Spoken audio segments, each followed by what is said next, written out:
So we're back on the road. Saturday. It's not Saturday. We're back on the road. It is Wednesday, September 6th. I had several days to rest from my last go around of Massachusetts. But something got canceled when I was out there. One of my big plans got canceled and I had to reschedule.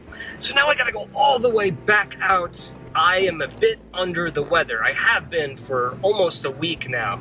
If you thought the last motel I stayed at was bad, woo! The price point of this hotel room tonight is kind of giving me a hint that I'm in for something special. Let's hit cruise control. I don't have cruise control in this car, but let's cruise along the highways. Not a sponsor. Starbucks is not a sponsor, but you know what? Starbucks. If you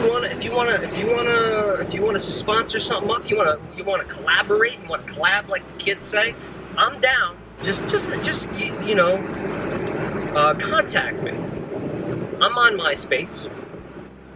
I've yet to get a second coffee, which I'm very proud of, but I did stop off to get, can you see that? Tillamook Country Smoker, Simply Crafted Beef Jerky, Sea Salt and Pepper. You might be asking, where am I going? Well, based on popular requests, there is a place that I'm visiting in Massachusetts. As you may or may not know, I wanted to find an old haunted house. Like a legit haunted. I don't mean like an attraction where you pay money. I mean a house that has a reputation of being haunted and getting permission to spend the night. Because there's that common saying that when you're frightened, all of your senses are heightened, which I would imagine would include your sense of smell. So I thought it'd be interesting to evaluate a candle or something aromatic and then stay in a haunted house. Really, really try to get myself worked up, scared, not trying to be funny, but really, really going for it. And seeing if my evaluation of that aroma changed in any way. This task proved itself to be much harder than I thought it was going to be. I mean, as far as like liability insurance, I mean, that's not that expensive, but getting the permission and trying to explain to the property owners what you're trying to do and them not really getting the fact that I'm a candle YouTube guy and yet I want to spend a night in a house. However, there's some place else that I wanted to visit. A very spooky place, a historic place. Lizzie Borden. She was accused of murdering her father and stepmother. The house still stands, and it's a museum and bed and breakfast. So I thought, cool, you know, maybe I'll go to the museum and film a little bit. Like when I couldn't get that haunted house, I thought, you know what if I stayed in, you know, like got a room for the bed and breakfast? Now I've debated this video for a little bit of time because if you don't know, I want to make sure that all of my content, every video that I post on my channel is family friendly. It's not just the children. I think a lot of people might be upset with this kind of content. It's very disturbing stuff. So it's really that viewer's discretion advised kind of thing.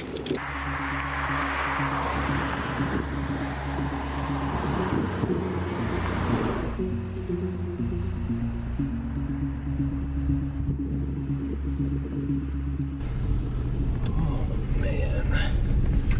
Checking in was quite simple. I handed the gentleman my ID and credit card. And without looking up, he asked me if this was me on the ID. He didn't even look at my face. Is this you? And that's it. I signed a couple things, probably a waiver. I got myself murdered in the middle of the night. And it's a big motel. I mean, there must be like a couple hundred rooms here.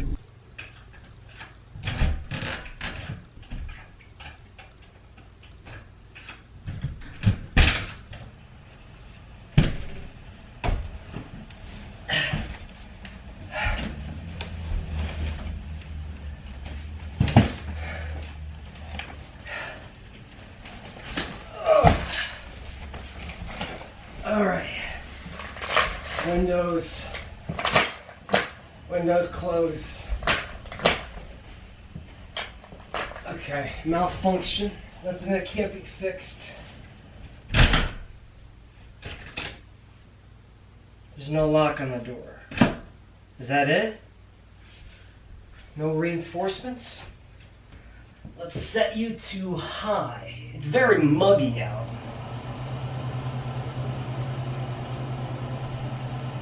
I don't think this has been turned on in a while. A microwave?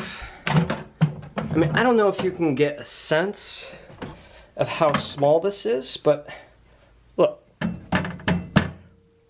Very little could fit into that microwave, unless you want to microwave one slice of pizza.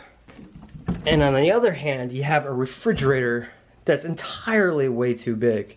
There's no reason on earth you would need a refrigerator that's this big, and it's not turned on, which doesn't surprise me. Let's check out this bathroom. It's not even glass. That is plastic, and there's no way to open it. I mean, that's good. I don't want it to be open. Okay, so the PVC and the gooseneck thing for the hot water, cold water. So that's a plus. We have that. Carbon monoxide alarm. Halogen lights. There's some decorative plastering on the wall. It's probably seen a couple leaks in its lifetime. It's not so bad, really. Now, the police were just outside.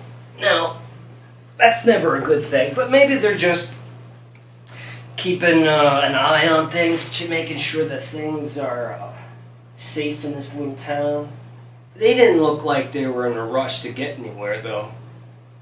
So I think we're okay. Maybe I'll get an episode of Dick Van Dyke in or something, who knows.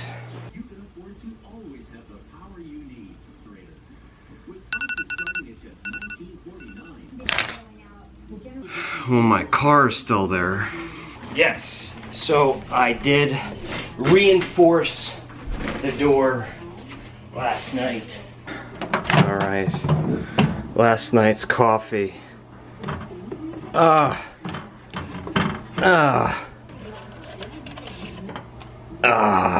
We've made clearance. Wait a minute, are you supposed to microwave these cups?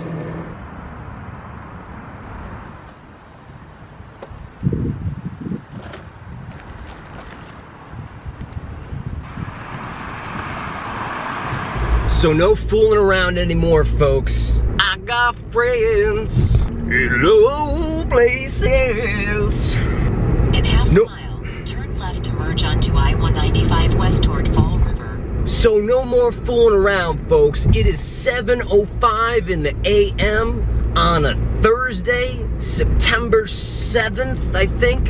And I'm heading to Fall River, Massachusetts, home of Lizzie Borden.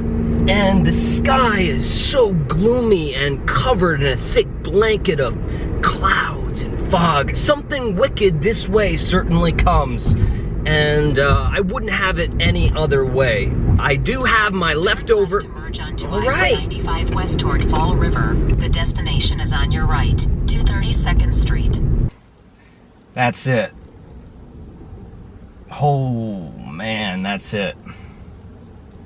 So I'm currently walking down Main Street here in Fall River, looking for a coffee shop. I have to check a bunch of emails, send a few emails. It's still pretty early, and I don't think I can even approach the Lizzie Borden house until 11 a.m. Got some coverage, got some good footage already. Guess who I brought along with me? Santa Claus. That's right, and I'm gonna leave him right there and see if I can get people's expressions of confusion as I walk by this front window.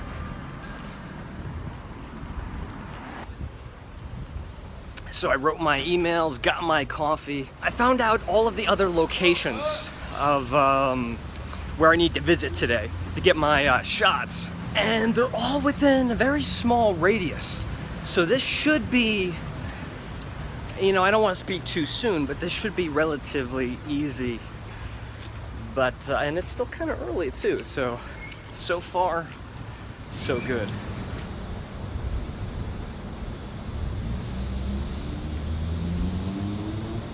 Maplecroft, Lizzie's final residence. Although it appears that it's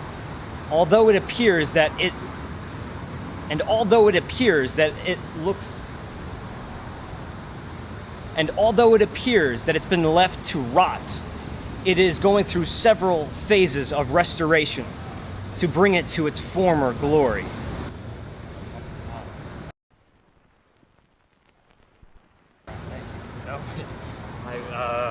I thought it was just kind of under construction.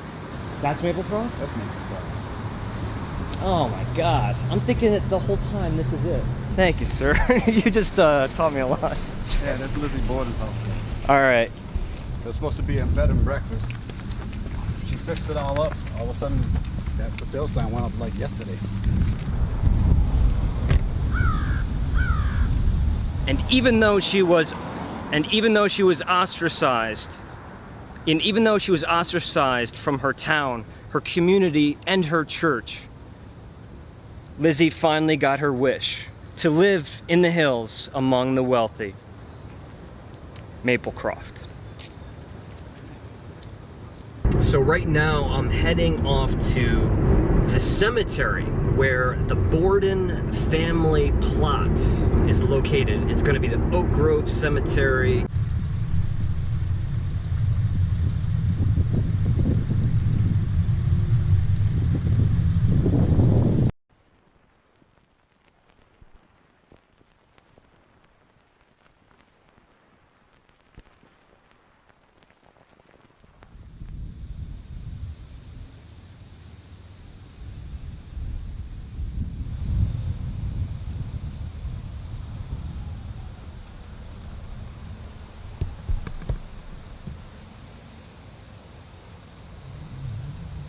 And right next to their parents' stone lies Emma and Lizzie Borden, sisters.